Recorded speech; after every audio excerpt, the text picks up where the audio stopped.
Good morning everyone. Welcome once again. In our previous video, we have discussed how to make a pinhole camera. Now let us discuss the principle and working of the pinhole camera.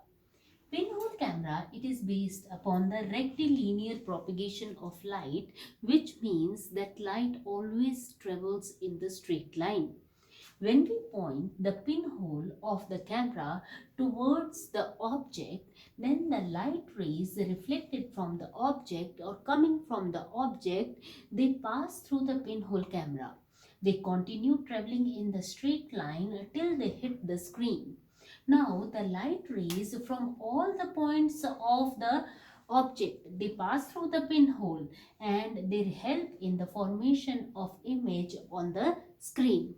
Now as you can see here, because of this pinhole, the light rays, and because of the rectilinear propagation of light, the light rays, they travel in the straight line, and when they hit the screen, the image formed is always inverted. Inverted means upside down.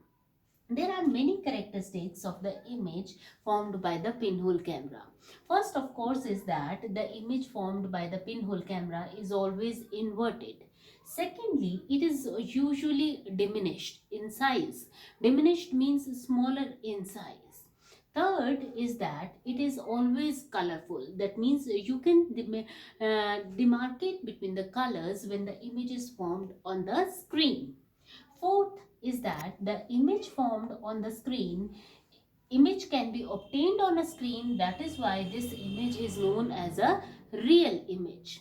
Now the image that is formed on the screen by a pinhole camera, it is not a very bright image. It actually depends upon the size of the pinhole. If the size of the pinhole is large, then lots of light rays, they enter into the pinhole camera, and as a result many overlapping images are formed, as a result of which a blurred image is formed. Secondly, it also depends upon the distance between the pinhole and the candle here. Okay, now in nature also pinhole camera can be observed. You must have seen that in trees, when you look under the trees, the shadow of the trees, at some places you observe very bright spots. These bright spots are actually the pinhole images of the sun.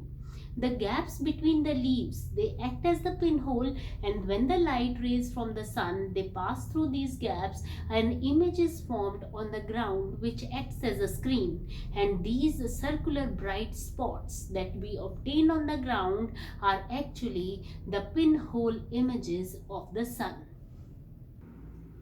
Moving further to our next topic, that is mirrors and reflection. You must have observed that when we throw a tennis ball or any ball on a wall, what happens? The ball bounces back and comes back to us, isn't it? The same thing happens when we throw light on any shiny surface. You must have done many mischiefs in school or with your friends by shining light rays on their faces by using certain shiny objects like watch or wrappers of the candies, etc. This process of bouncing back of light rays into the same medium, it is known as reflection. When the light rays, they fall on any shiny surface like a mirror, then reflection takes place. Mirror, what is actually a mirror? Mirror, it is a glass which has been painted with silver or aluminium from the back side. Now as it is painted from silver with silver or aluminium, which are very good reflectors of light, the surface of the mirror, it becomes very shiny. As a result of which, when the light rays, they fall on their surface, they are bounced back into the same medium. Whenever we represent reflection on board, we use a straight line to represent the plane mirror. This side, it is the reflecting side of the mirror, and the painted side, it is represented by small lines in a slanting manner. This is the shiny surface which has been painted with silver or aluminium paint. Now when the light rays they fall on the mirror, they bounce back. These falling light rays are known as the incident rays, and the light rays which are reflected are known as the reflected rays. Now the point on the mirror at which the incident rays they fall is known as the point of incidence. Suppose, imagine I draw a perpendicular here at the point of incidence.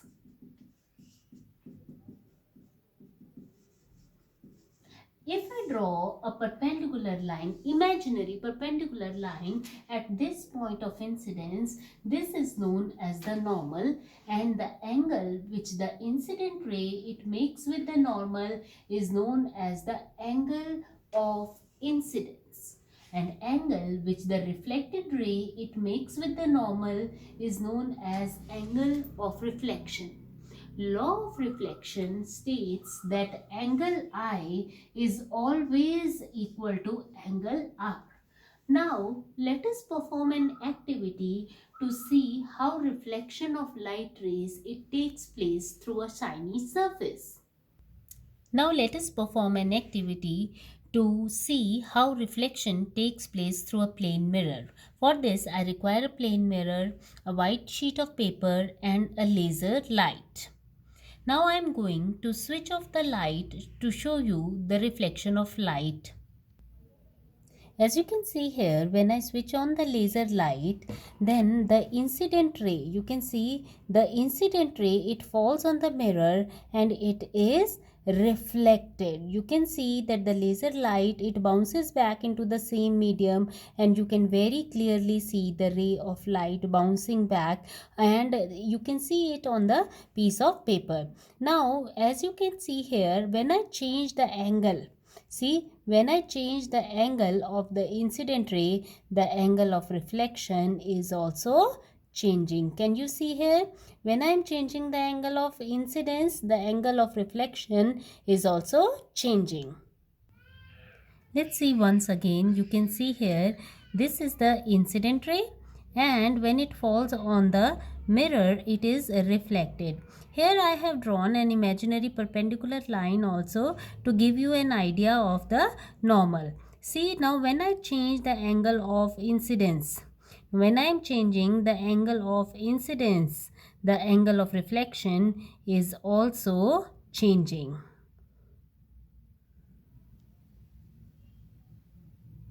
You can do this activity at home also and observe it by putting a protractor.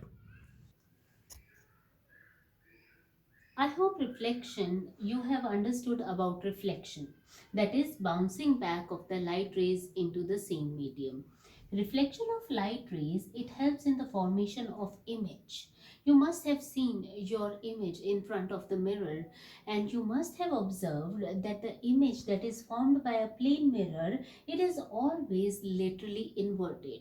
For example, when you stand in front of the mirror and you put your right hand up, you can always observe that in the image, the left hand, it goes up, isn't it? This is known as lateral inversion. When right of the object appears to be the left of the image, then it is, and vice versa also, it is known as lateral inversion. For example, you must have seen that many a times on vehicles like ambulance, the word ambulance is always written in laterally inverted manner. What is the reason? Reason is that when the people in the vehicles in front of the ambulance, they see ambulance in their mirrors, they see it in the normal manner. You can write any letter of the alphabet and see that there are so many letters which will be appearing as laterally inverted in their image form. For example, I have drawn P here. You can see here that the P, it appears as laterally inverted. Similarly, R also appears to be laterally inverted.